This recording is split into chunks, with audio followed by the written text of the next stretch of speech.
Well, welcome to the Business Spotlight series. My name is Heather Frierson, and I'm your host of the Business Spotlight podcast. And today I have Joe and Luna Feehan of Legendary Milk.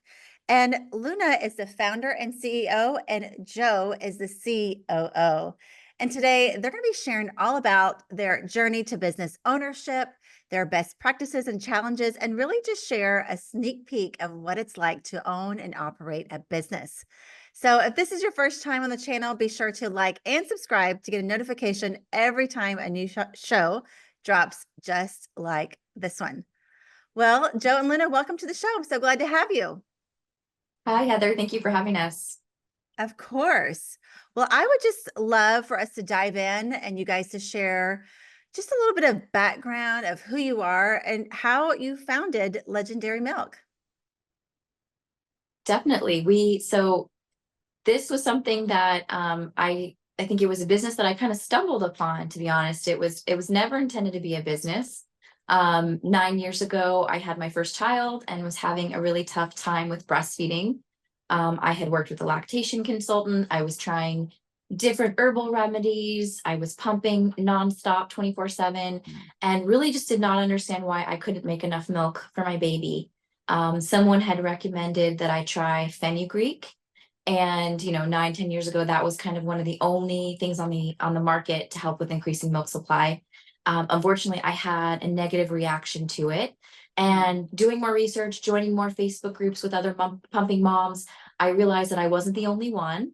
That other moms had experienced some side effects with it as well. And so I started doing research on various herbs that are used kind of all over the world with lactating women that here in the US we just didn't know about. So black seed, moringa, fennel, goat's rue.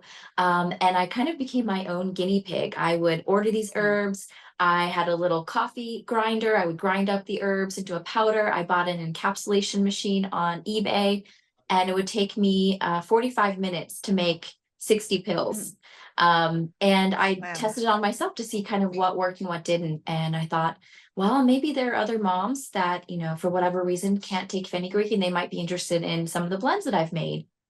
So I put all of the blends on Etsy, and I had a 3-month-old at the time. So I thought, this will just be a fun project. Maybe I'll have one order a month, just to keep me busy.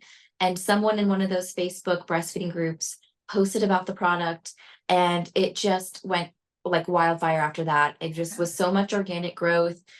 We had so many moms reaching out, asking questions about how to increase their milk supply, curious about the products.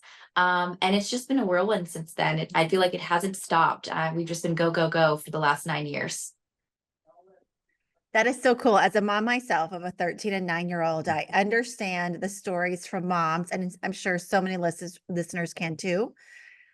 And at the same time, just like a lot of businesses, you found a niche and a need, if you will, really is a need, and leaned into that. And usually we are our best customer, right? We're the Absolutely. first customer.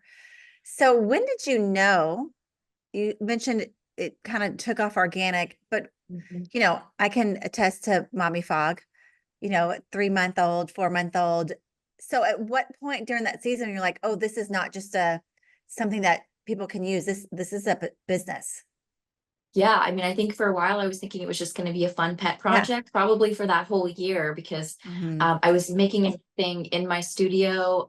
We had an extra room in our house, so I was, you know, definitely would not recommend anyone who's looking to supplements to go that route, because you definitely want to be in an FDA registered facility. But it was just supposed to be something fun, and I would say probably like a month in, someone had posted in the group and I got 50 orders overnight. And again, I was making 60 pills in 45 minutes. So I would work until about 2 or 3 in the morning. I was also responding to a lot of the moms because a lot of them just wanted support. I mean, I think how they're just like, Yeah. motherhood in general is such an So isolating and hard. vulnerable period. Hmm.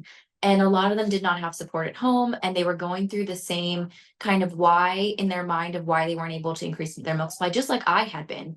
And so I would just be on the phone with them, going back and forth through the Etsy kind of DMs, giving them tips, providing support, being their cheerleader. Very rarely do we actually even talk about the products. And I think that's ultimately kind of what we became known for, was providing that support and education first, and the products were a very distant second in Yeah. terms of priority for me. So that first year, just I don't think I slept very I was much. It about was to just say, I don't know how you did it it between nap was times, and is that Oh what my happened? gosh, I would strap baby into the carrier and we would work, that it was a lot easier when he wasn't mobile, but Yeah. I would work with him strapped to me until bedtime, and then Joe would take over, put him to bed. I would work until about 2 or 3, and then I'd wake up with him at 7 in the morning. So I just didn't really sleep, but I was so passionate about what I was doing. Yeah. Having, like you said, like having experienced it myself, and feeling like no one can really prepare you for that time period. Even when I was pregnant, I attended a breastfeeding class. I thought, oh, this is going to be a breeze. Everything that I've been taught in TV and movies and media is that breastfeeding is so easy. And that definitely was not the case for me. And I think a lot of women can relate to that experience of not feeling like they were prepared during pregnancy and even in the early postpartum period for what was to come. And so Mm. that first year, was definitely in our home office. And then Joe was kind of the one who said, "You're stretched too thin. You can't Mm. continue this. You can't sustain it by yourself." So we ended up finding a manufacturer who is FDA registered and Mm. CGMP compliant, and they started making our supplements for us. And I remember we were probably the smallest order that they'd ever had. They really took a chance on us. I Oh. don't think they expected it to get very big. They were like, "Yeah, we'll kind of throw you a bone. We'll make a really small PO for you." And now we're one of their Largest clients. biggest, yep, biggest You clients. showed them, didn't you? Absolutely, yes. I love that. Well, Joe, as you're standing there in the beginning watching this unfold, what was your thought process and what was really happening? Did you understand it? Did you see potential?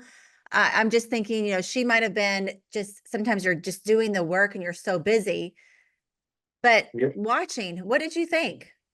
Yeah, and so it's really hard when you're on the journey. It's nice to look back retrospectively on the Hmm. whole situation. And so at that point, as Luna alluded to, I think an important part of the story is she had left a job previously that she was not going back to. And so it kind of goes with our whole mission of women. She was not treated very well at that location where she was working prior.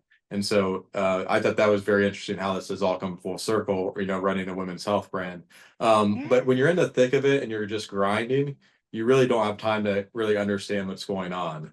I think the interesting thing from a business perspective is that, she started this business with $750 Mm. and no equity growth investment. And so, Mm. to the listeners out there, I don't think there's a story that looks like that, where a business has started with $750. And so I like to explain it to people as we were sitting there and we sold one, 60 count of pills, and then we bought ingredients and we made two, and then we sold two, and then we sold four, and then we Mm. sold eight, and it just snowballed from there. And so about a year, maybe 18 months into it, I was at a large national bank for 12 years. I retired from there and ended up going full time to help support Luna and help support the business. And so that was when we were kind of all in because neither of us Mhm. then had jobs outside of the business. And so I think probably a year and a half in is probably when we really thought it had legs. And you have to think too, this was back in 2015. And so when you say Mm. Facebook and Instagram, that's a very different world than it is today, where everyone knows the importance of social media. We were Mm. definitely leaders in the social media space in this space. And there were a lot of brands in 2015, 2016 that had figured out the social media play to the business in each of their individual verticals. Mm. That's so true. Social media has changed so much, but you've already established yourself. So now that I'm kind of jumping around a little bit here, but now that you are really established, you're sounds like 9 years in or more. Um, what has changed as far as marketing something like this? Um, are you in stores? Do you have your own online platform? What does that look like? Yeah. You want me to take Sure. that? Yeah. So we had started off as a small little Etsy shop. An interesting part of the business, I think that where we made really good decisions, is back during that 2016 to 2020 timeframe, everyone just wanted to sell on their website. And there was this Mm. very short-sighted view that, hey, if we keep 80-90% margins and just sell on our website, everything will be great. We took a different view, which was that we need to develop more of an omni-channel strategy. And so, 2017, we started sprinkling products on Amazon. So it was Amazon and our own website. 2018, we actually got into Target stores pretty easy, to tell you the truth, compared to most CPG companies, and primarily because the buyers used our products. And so Yep. that's the importance of brand and getting out there was it made the sale very easy. And so 2018 Target, and so now we're in Target, we're in Walmart, or I'm sorry, 2018 Target, Amazon, and D2C. And then fast forward, we've got 200 to 300 retailers that are smaller. We've got a couple of international distributors. And then in the past 18 months, we've also launched into Walmart on their online platform and on shelves. And so I think the key thing, at least for our business, was or over time, we very much started to become channel agnostic. And the margins actually prove out to be that when you look across, if you add in marketing fees and everything that goes into that, you really can be channel agnostic, because there's not really a big arbitrage opportunity more by channel from a margin perspective. Yeah, that's really good to know, because I think, it's hard to make those decisions of where to market, where your customer is, which obviously, they're moms. But how did you even come to that decision of, like, you said you had a different view than most? Was there like kind of for lack of a better word, a red flag that said, yeah, this is not going to work if we keep it here, we need to expand? Yeah, I mean, I think when you think about it, anything is, if it's too good to be true, it is. And Mhm. D2C was too good to be true. And so I don't want to say it was an exact science, but from Luna's perspective, this wasn't too well. We didn't think of it too well. It's her just saying, "Hey, I want to get my products on Target shelf. I think it's a great distribution point. I think it's a great store for moms of all socioeconomic backgrounds to be on." And so that was just the more throwing it out Yeah. there, like this would be a good challenge for us to do. Hmm. But from a broader business perspective, coming from more of a risk background, you never want to have all your eggs in one basket. And so Yeah. if that meant giving up margin by going to lower margin channels for the time being, it definitely ended up being well worth it for that time frame. Yeah. And so things can happen where if we were just in Target, let's say, or we were just on Amazon only, Yeah. they can change their their terms and fees tomorrow, and then you have no control over it. And so I think having a very omni-channel strategy was very critical to us.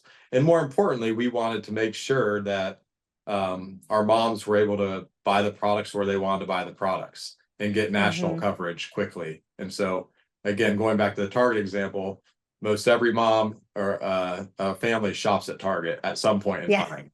And so it was just a And we great love point. going there. Yep. That you have to meet moms where they're at, right? And a lot of You them, have to.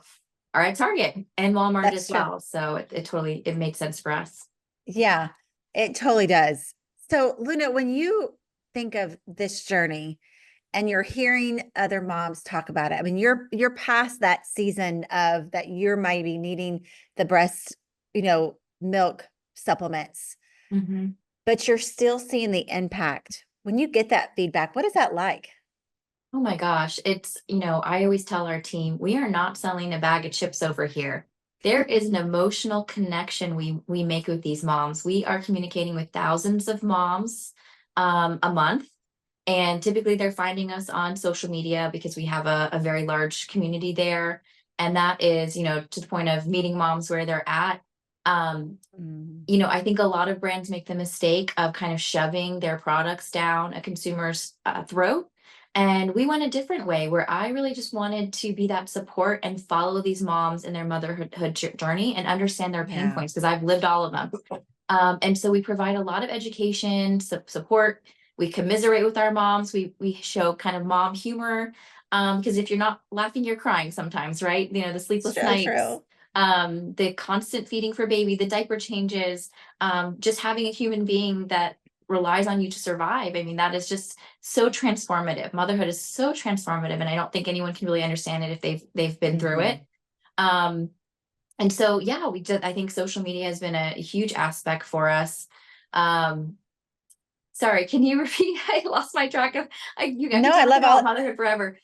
I know, I love it all, but I was just asking when you get, what's the feedback you're getting from mothers and Oh, how does that make yes. you feel? Yeah, so and we've been to conferences before. Just in the last year, we you know, with COVID, that was a difficult time to be Mhm. in person. We've started kind of re-engaging in attending conferences, and we have these moms who come to us almost in tears because they learned something from us from social media. They were ready to quit, and they reached out to our team, and our team was that cheerleader and that support that they didn't have at home. Mm. And we told them to take it one day at a time. We provided latching tips and tricks to them. We helped them with their flange sides when they were pumping so that it wasn't miserable and uncomfortable for them to pump.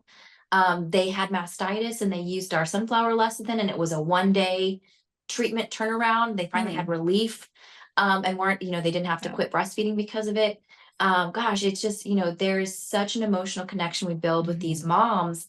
And I feel like there's such a purpose and passion to what we do. And so Yeah. many of our team members are women who have also been through it. There's a lot of working moms on our team. And I think that helps to really narrow in on our drive and our purpose behind what we're doing. Mhm. Because, there is that emotional impact that happens. Yeah. It's, of course, the products are amazing, but honestly, the connections we make with these moms and the ability for us to help drive them and support them in their breastfeeding journey so they take it one day at a time, they just keep going, Mhm. is super impactful to all of us. I bet. I bet you have tons of testimonies. Walk us through Absolutely. some of the Yes. products you have so our audience can hear what you offer. We have quite a assortment of herbal galactagogues. So kind of where we started was, with these formulations that I came up with. I was again the guinea pig. I would try, a little bit of fennel here, a little bit of moringa there, and I would just find the formula that worked for me. And I thought, kind of going back to with motherhood, if you're not laughing, you're crying. I wanted to instill some humor into this because I think it can be such an isolating and difficult period of time. A lot of moms tell us, like they lose themselves in this time because, Mhm. especially when you're having feeding difficulties, it's kind of the only thing you can think about. How Yeah. much you're pumping, how much baby is being fed with each feeding. When they sleep through the night, are you supposed to get up and pump or nurse, or what are you supposed to do? Or you lose your supply during stress, or you're returning to work and you don't know how you're going to navigate pumping at work, Mhm. Mhm. milk storage, diaper feedings, weight gain, like all of these things, it's constantly on your mind. And so that was really important to me that we focused on that. Sorry, I lost track of what I was saying. Heather, this is why the business has been so successful, because you will see very clearly that Luna does not like talking about the products. So the question was about the products. And she's talked, Completely. but I think it's important from a branding perspective is that this was not set out to be necessarily a business, and it's very Mhm. hard to drive yourself every day and work 12 hours a day when you're just behind a product versus like a Mhm. mission and a brand. Right. And so that's why it's been able to happen. And so I went down the rabbit hole. Let me go back. I love that. I love that. So some of our best-selling products are liquid gold. So that's one of the formulations that has goat shrew and moringa, and it's kind of your go-to herbal galactagogue mix to help with increasing milk Mm. supply. We also have something called Pump Princess that has herbs that are typically indigenous to the Middle East and India. I'm actually from the Mhm. Middle East, and it's something that some of the herbs that we use are things that my aunts told me about that they used during Oh. their breastfeeding journey. So I love that it's come kind of full circle. Mhm. We also have something called Cash Cow that has moringa, and it's a super nutritious kind of powerhouse of nutrients that can be used in late term pregnancy as well. So if you have a mom who was struggling with their milk supply, maybe with their first or second child, they can take this in that third Mhm. trimester to kind of prepare for their milk production once they have the baby. We also have sunflower lecithin. That's one of our more popular products because it helps with clogged ducts and mastitis. That's kind of for any mom who might be listening who has experienced that. You kind of go into this panic mode immediately Mm. because you don't want it to progress to mastitis or something even worse where you might have to be hospitalized for an infection. And so this product works really quickly, and it typically helps within 24 to 48 hours to resolve that clog. And then we've expanded Wow. beyond that into children's health and women's health, which we're super excited for. That's kind of the next stage, next chapter is, we've followed along in this journey with mom and into her journey into Mhm. motherhood. Now we want to be there for the woman who is trying to conceive, who is expecting that postpartum period, that labor and delivery period, obviously breastfeeding, and then going into, you've trusted us for your supplements when you're breastfeeding. Would you consider us for your baby's health? So looking into supplements like when you're considering a vitamin D product, or an iron product if you have a child who's anemic, or an elderberry product if you're going kind of through cold and flu season with the family and you want something that's been third-party tested, heavily certified, and it's, obviously made in an FDA registered facility. And then beyond that, into women's health. So we're looking into kind of, I think altogether, women's health is a very underserved community, and there isn't a lot of research that goes into women's health issues, particularly breastfeeding. It's such a taboo topic still, and there's so much stigma around it. There really isn't a lot of research that's being done, and we really want to take the destigmatizing that we do on social media, because we're always talking about nursing in public and how this is a normal thing, and it's normal to breastfeed older children. It's normal to breastfeed toddlers. You've been taught that this is an abnormal thing, or there should be stigma around it, but this is just what we've been doing for millions of years. And so we're bringing that kind of knowledge and support into other taboo topics around women's health. So UTI support, vaginal health, gut health, hair loss for women. We're going into research into perimenopause and menopause. So we're really excited to see, what comes of that. We already have some products that we're actually geared up to launch in the next few weeks. Next week. Yes. Oh, around wow. women's. Oh my goodness, that's exciting. Are we breaking news a little bit right here? Yes. That was going to be one of my questions. How do you stay through the phases of womanhood?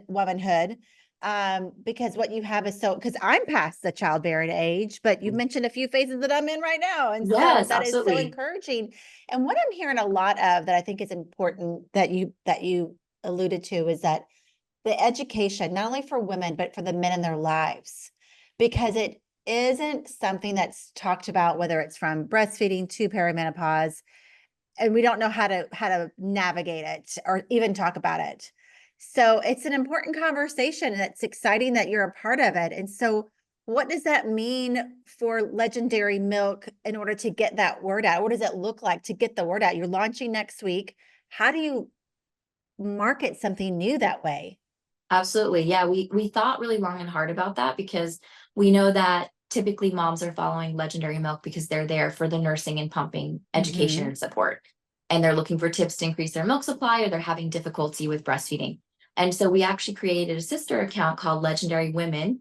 And that is where we're going to be providing a lot of that education and support around these kind of taboo topics, which we're super excited about. The team has done a ton of research around a lot of these women's health issues, and just the lack of research that's been done. It's kind of honestly very sad. I think there was one fact that really stuck out to me was there's been, I think, more research done on erectile dysfunction, which 17% of men experience, and no research really done on PMS symptoms and side effects, when 9 out of 10 women will experience those symptoms. So it just shows you absolutely, it just shows you the complete lack of, relevant research that's being done when it comes to women's health. And we'd rather focus our attention on ED instead. So it's kind of infuriating and very frustrating. We will absolutely be highlighting that on the Legendary Women account. Both of you are really a trailblazer here, tapping into a market that a lot of people aren't, and that women have to do their own research and even go to the doctor. And I mentioned, dismissed, or it's not as much as anymore, but you are really being a trailblazer in this arena for bringing the conversation to the forefront. So first, thank you as a woman. Thank you for that. Thank you. We sure hope we are. I am not afraid to talk about these taboo topics. I hope Instagram doesn't ding us. We've learned that there are certain words that they do not like. So it's a little bit of trial and error to find out what we can and cannot say. But we are so excited to bring that information out there, and hopefully it really opens up the conversation, and maybe more research will come of it, which is what I'm really hoping for. Yeah, I love that. So Joe, as a CEO and expanding this company to even help with women through all the phases like Legendary Women, What do you see, or how do you navigate the business to scale? Yeah, no, that's a great question. And I think we're still working on that. And so I think Yeah. we've you know, I always tell people just because you run a two-person company doesn't mean you can run a public company, right? And everywhere in Mm, between. And so I think one, it's finding the right talent mm, is probably one, two, and three. And we've had, successes in that and failures in that. And I think it all lays or leads back to the amount of time you spend in hiring. And so mm, we actually might be different than other firms, but Luna and I have really done the primarily really all the recruiting ourselves mhm, personally. We'll reach out to people on LinkedIn, we look up profiles. Um, because if you can find the right person for whatever individual role it is, it can, one, as you're growing, usually there's a need right away that you mhm. identify something that you've got one person doing two or three jobs and you need to, get it out of that person's hand. The gut Yeah. instinct is we need to get someone in here fast. That can be a very scary thing because you can get someone in there fast easier than you get the right person in there. And so Mhm. I think over the years we've had some hiccups on that front, but have really gotten a good formula down to make sure that we're hiring the right people. And so Yeah. we've over the years have built out our executive team, which have done a wonderful job. But it didn't come without some pain or some things that not only for us, Mhm. but when you're hiring someone, it's not just is the person right for Legendary Milk, but it is that job that you're hiring them to do the right job for them. Mhm. Because it has to be a two-way match. And so Right. we've also learned too, I think, just from uh, a lot of trainings and things that we do and tools that we use, that it's really hard to train up someone to do a job that you want them to do. Mm, They've got to have some we use a tool that says, here's the or here's the traits that this job requires, and then here's the traits that this individual has, and those mhm. two should match pretty closely. If they don't, it's very difficult for that individual to act in a different way for a long period of time. And so I think we've really I think we've done a really good job of utilizing the resources that are out there, but then just learning from experiences around the hiring topic. And think about Mhm. it, we were hiring through COVID. We were Mm, hiring before COVID, we're hiring after COVID, and those are three very different hiring atmospheres. mhm. And so I think that's probably the biggest thing is um, hiring, and then just we've got to keep as you get larger, obviously you've got a lot more people, you want to have all the policies, procedures, standard Right. operating procedures, but you still need to be nimble and you still need to be scrappy. Mm, And so if not, then you'll get away from the core of what got you to where you were. And so it's finding that fine balance between having you know meetings from 8 to 5 all day long, every half-hour slot, versus getting people together for brainstorming and allowing the time to get the work done. And so I think we're still working on that balance of professionalizing the business, is what I like to call it, but not over mm. professionalizing it to the point where, one, the culture is not good, and then productivity lacks, or the time to turn things around is a lot slower. Yeah, I really like how you said you have to have your standard operating procedures, but still need to be nimble or flexible is so important, especially as you go from one size company to a larger company like you really are. Yep. So as you get there, you talked about hiring and team, and it sounds like you have an executive team. But financially, have you been able to get investors, or, you talked about maybe going public? What is that kind of goal maybe for Legendary Milk and Legendary Woman? Yeah, and so and I said public. We have no we are not going to be going public You're like, no, anytime no. ever. No, no, no. Or I won't. Luna and I won't be around at that point if that happens. Um, but yeah, we have, about a year or two ago, we did bring on some minority investors that really helped us to Mhm, kind of narrow in on what we need to focus on as a business, and mhm. and go back to what we're really good at. Yeah. There are a couple either product selections or things where we kind of said, oh, we've got a large customer base, let's get them this product, but it didn't really fit into the core Mhm, of our products, and so really helped us to focus in on that. And then I hate I always hate to predict what outcomes may look like, just because, you know, in 2015, I was a banker, she was a technology sales rep, and I would have never said I would do 12 years in banking and then 9 years in breastfeeding. And so I think it's That's usually not a job application right there, is it? yeah. I think it's we have plans. We have 1 year, 2 year, 3 year plans, but I think it all comes down to making decisions that are right for the customer and right for your employees. We can argue about which one is more important, but I would argue that, in our business, the customers with the employees right behind it. And then just see where the chips fall, or where things pan out. Yeah. And again, it's hard to predict. If we would have said 9 years ago, we're going to have a beautiful 9,000 square foot office and 35 employees and 20 in Austin, and then 25,000 square feet on the other side of town warehouse. Wow. We probably would have said, you're crazy. I'll be at the bank doing whatever I'm doing, and then we'll be, figuring out what she wants to do. Yep. Very true. Yes. Yeah. I love that something that's you've been so passionate about, and that there's a big need, that it's been successful. You don't hear those stories all the time. I get to hear them maybe more so than not doing this show, but to hear your passion behind it from both of you, and to see it where it is today and that it's successful, it's not going to be something I for sure that there's never going to be a need of. Moms are always going to need this. Absolutely. Yeah. So when you think of that, and you kind of hit on it a little bit, Joe, that you'd never know what to expect. But if you could just dream big the next 3 to 5 years, you could say, I see this. What would you say that is? Hmm. Let me tell you.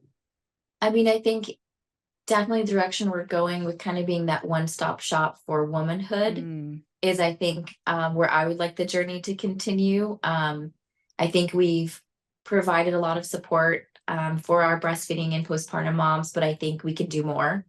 And that's what really excites me. To your point, it still feels very surreal to me that I'm not in my little 100 square foot office making my pills by hand. This is my dream job, and I wake up feeling so fulfilled in what I'm doing and so passionate about helping these moms. And I would love to extend that beyond motherhood to just women in general. And so that is what really drives me. I don't know if you have other thoughts. Oh, about 3 to 5 years. Yeah. No, I think it's I think it's we're at an inflection point where it's doing what we did in breastfeeding to the broader women's market, right? And so we can talk about some of the products that we're launching next week, and so you'll see a very strong correlation. So if you remember, our products were Liquid Gold, Pump Princess, Milkapalooza, really fun names. Our vaginal probiotic is Smitten Kitten. Our gut probiotic is Hot Girl-ish. The hair is main event. The hair supplement is Main Event, and the UTI supplement is Girls Gotta Go. And so it's bringing some levity to each of those situations or reasons that you may be taking a supplement, to bring some humor to it. But then I think on top of that comes creating the same educational, very factually based, by bringing in experts to discuss these topics and getting that information, destigmatizing, but also correcting any misinformation that's out there in the world of social media on any of these given topics. I also just want to normalize these conversations, as I think women feel so much shame around that. For example, getting a UTI should just be a normal thing that happens sometimes, but we feel so much shame around it, and here at Legendary Milk, we have conversations. It's primarily women, if you can imagine, on the team. We are talking about this stuff daily, and it's just a normal part of our daily conversations. And I hope we can get to that point as a nation where it's not something that someone has to feel ashamed about. Vaginal odor, vaginal health, like all of those things are normal things that happen to women. And I guarantee most men do not feel ashamed with their natural bodily functions. And I hope women can get to that point too. Yeah. I was gonna say with the names that you have, it kind of breaks the conversation and makes Absolutely. it easy. So I think that's great because sometimes you don't even want to go to the pharmacy to pick up your own Yes. medication. You're like, Absolutely. Yes. Especially to your point, if you've been dismissed and you've had to be an advocate for yourself Mhm, at the doctor, or you've had multiple doctors who have mhm. really pushed aside your concerns, you become your kind of your own advocate, right? Yeah. I personally have PCOS, and we actually have a product that I take personally. Mm, That's myodechiroinositol. It's one of the first things that's ever worked for me, and not one physician ever brought it up to me as something that could potentially help.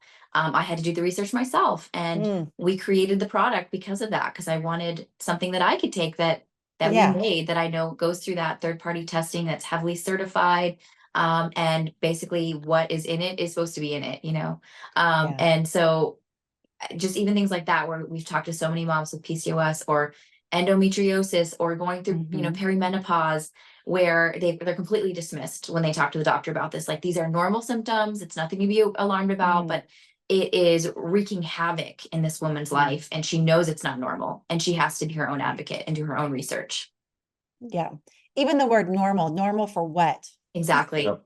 Normal. Yeah. Wide range of So normal, that's for sure. that's for sure. Well, I for one could talk about this all day, but I want to get into some rapid fire questions that are really fun. But before we do, um, what about legendary milk or even legendary woman? Do you want the audience to know that maybe we haven't discussed yet? Hmm, what do you think? That's a great question. I mean, if you want to drop some secrets that you're I think dropping that next week, you can. I think one thing for them to know is that we're here in Austin. Yes. That's probably Mm, you know, it's interesting for 9 years. You know, we still run into people. Oh, you're in Austin, just because the world is so small now, right? That it doesn't really yeah. necessarily matter that we're in Austin. Um, I think I think going forward, I think it's good to know that Legendary Milk is you know, obviously done a very good job supporting breastfeeding and pumping moms. And going forward, we'll be broadening the scope into the broader women's market in the same manner that we did previously. And Mhm, so, and that may take a different shape or form. It may take a different educational approach. You know, from an education standpoint, I think it's very interesting because a lot of people who know a lot about certain topics, they tend to attack with information. And I think the mm, one thing we've done is meet people where they are, right? And I always go back to before Luna and I had kids, and most people feel this way. I think I can make this generalization that most people, when they don't have kids, you know, you go to a party and you know, family members with kids, like you could care less about those kids, right? Like you just do mhm. not, you don't have kids, you're single, you know, living your best life, and they're talking about their kids all the time, and you're like, these people are so annoying, and you know nothing about it, right? And then all of a sudden you have a kid, and then Mhm, you're talking about your kid all the time, you're researching all mhm, this stuff, you're trying to know as much and be the expert in it. And so I think it's always important, particularly if we're teaching women's issues to men, is to not shame mhm, them just because they don't know something, right? It's mhm. bringing the Right. they just don't know. Now if they're Mhm. saying dumb things about it or ignorant about it, you know, on purpose, then that's a different story. But it's bringing education to them, Yeah, in a way that's, you know, not gonna, you know, push them away, whether it's the men or the women on any given topic. that's great. I love it that it's a couple that, Mhm. a man and a woman. I think that makes a big impact too, and that you have your different roles and ways you're growing the business, but just for this specific style or product, if you will, that you're in it together. I I think tell you, that's really Heather, I cool. have trained him really well. He is a breastfeeding expert. He can talk about breastfeeding like the best of them. He has women who are friends that, you know, that have had children and they're struggling. And sometimes if I'm not able to help, he gets on the phone and starts giving I them tips love and it. advice. So no, there's no embarrassment here or any shame around breastfeeding. We are happy to talk about it, and I've trained him well. Yeah. I should say too, when you hear legendary, if you're not watching on YouTube, but you're maybe listening to this on an app, that legendary is spelled Dairy, like Yep. milk. Yeah, I fun love little that. pun in there. Thank you. Yeah, fun little name. All right, rapid fire questions. Let's do this. You ready? Yes, Yep. All right. What is the key to success for you? I'd say teamwork. Hmm.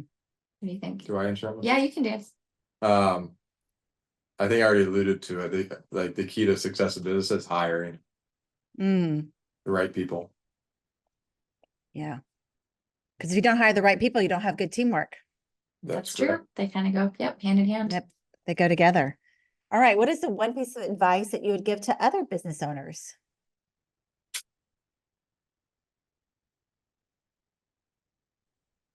What do you think? Um, go deeper into the service or product that you offer. Mm, So be careful about getting too far outside. You know, when you see success of saying, we were successful in this area, let's move over and try. You know, I do car repairs, and we were really successful at car repairs. So why don't I go open up a restaurant, you know, right next door, right? Just because I was really good at car repairs. And so I think really focusing in at your core of what you do, and mhm. either expanding the customer base through that same core, or expanding your product set or service through adjacent channels. Mhm. I think I That's would say really on good. top of that, I can't remember the name of the song, but maybe it was from the 80s, but it's "What have you done for me lately?" Yeah. I think about that all the time, Jody like, Watley. yeah, most people do not care about your product. They care about what you can do for them. And so Mm, always be thinking about those pain points that you're addressing with your product. Yeah. And keep that community, that consumer in mind when it comes to anything that you're doing around marketing, social media. It's so important to keep yourself Mhm. in the shoes of that person, and not really just shove your products down their throat. Really think Yeah. about how you can provide value to them. I love that. I love that. And I know 80s pop music, so that resonated with me. Yes. All right. Book or podcast? What are you listening or reading right now? I wish we had more time for this. I think I think with two kids, the first book that came into my head was Wild Robot, because I'm reading that to both of my kids. Cute. I would say, we are, as entrepreneurs and business owners, we work all the time. There isn't a set 9 to 5. We work on the weekends sometimes, we work at night. Whenever the need is there, we are working.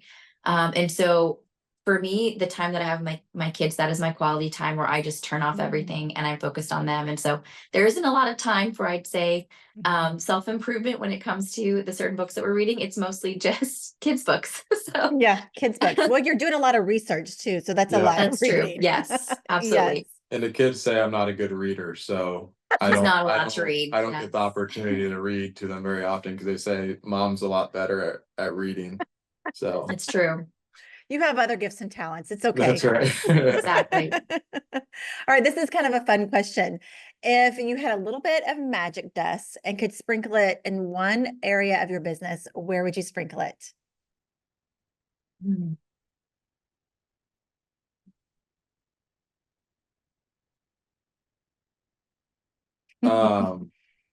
Probably across the. I thought about this one because I was thinking about that this may come up. Mhm. Um, I think almost across the whole organization, not in a bad way, but really to get the speed right and efficiency. And Mm, so like to get that right mix of um getting to market efficiently without missing mhm, the market. And so that could be mm, in a product launch, that could be in a marketing campaign or whatever. And so I think there's been times where we've, gone too slow. I think there's been times we've gone too fast, and there's pros and cons to each of those, or we've mhm. typically learned in certain ways on each situation. So I think just figuring out that right mix of, and it kind of goes back to small company, big company, and professionalizing, Mm, is like getting that right mix of like, here, this is just the right speed to bring a product to market a product. I think is probably the best. As far as Yeah. different areas of the company, we've really hired the right people for the right roles. If you asked the Mhm. question 2 years ago, there'd probably be a lot of magic dust we'd be sprinkling around, hoping Yeah. it would change. But I think we've learned from the scars, and then I've hired the right people, and so Mhm. a lot of the areas are doing pretty well. Yeah, Yeah, I was gonna that's say great. I can't think of any. That was a tough question because I knock on wood, I feel like I'm really excited for what's to come. And I think we have hired the right people. A Mhm. couple years ago, I would say probably the magic dust answer would be, I wish there was another one of me. Because there was so much to do, and there's only so much of you to go around, and you feel like you're stretched really thin. I think Yeah. also as a working mom, there's always that battle of how much time you can be with your family and your children, and then also how much you have to devote to your work, especially as a business owner. And I Yeah. think we finally found that balance, where I can spend that quality time with my kids and be able to turn off my emails and my Slack and all of that and really just be present with them. So yeah, I think that we have kind of figured out that equation for now, Yeah. which I'm gonna knock For on now. wood again, Yeah. because you just never know Wait. when that might change. But we are just really super excited for what's to come with Legendary Milk. And Yeah. I think we're finally in a place where we have the right team, where we don't have to Mhm. be running around like a chicken with its head cut off Yeah. and be involved with so many different aspects of the business. Yeah. Sounds like it. And I was going to say, and you're in this expansion, season right now where you've already duplicated both of you, I'm sure, to some extent. And then now it's the next level. So that's exciting. Absolutely. So, yeah. Well, before we get to the last question of the day, share with everyone how they can follow you, get in touch, buy your products, all the things. We're both on LinkedIn. You're welcome to follow us there. We also have a pretty big following on social media. We're on TikTok, Instagram, and Facebook under Legendary Milk, and there's an I in dairy, just kind of a fun play on words with Legendary Milk. And those would be the easiest ways to find us. We're always happy to connect with other local business owners to provide any support and maybe have some powwows and meetings where we're all kind of sharing best practices. That's always fun to see. Yeah, I'd say those are the main areas to find us. Awesome. All right. Final question of the day. What is most inspiring you today?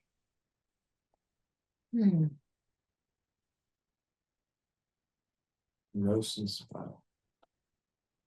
Today's a tough day with the election, I will say. Well, sure. It's tough to be inspired today, but I would say just in general, the hope for the future when it comes to women's health is very inspiring to me.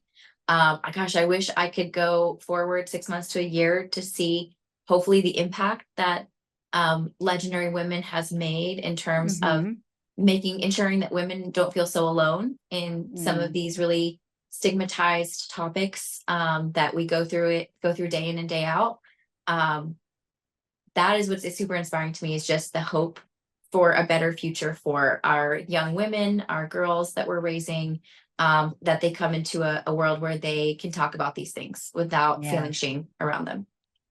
That's great hope that we all should have and strive for sure. Thank you for sharing that. I'll win this one.